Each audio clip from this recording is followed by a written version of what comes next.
Hi అండి, welcome back to our channel. నేను ఈరోజు సింపుల్గా ఇంట్లోనే పన్నీర్ ఫ్రైడ్ రైస్ ఎలా చేయాలో చెప్తాను.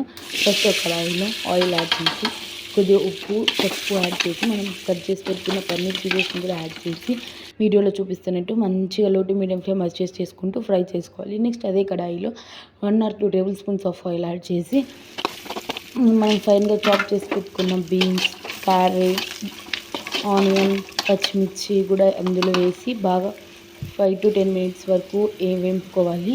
నెక్స్ట్ కొద్దిగా ఉప్పు కారం అడ్జస్ట్ చేసుకొని వేసుకోండి. ఆల్రెడీ మనం పన్నీర్లు వేసాం కాబట్టి మళ్ళీ ఎక్కువ అవుతుంది. గరం మసాలా, ధనియాల పొడి, కొంచెం బ్లాక్ పెప్పర్ పౌడర్ కూడా యాడ్ చేసి ఒక 2 minutes అలా ఫ్రై అయిన తర్వాత మనం ఆల్రెడీ బాయిల్ చేసి పెట్టుకున్న రైస్ కూడా యాడ్ చేసి మంచిగా మిక్స్ చేసుకోవాలి.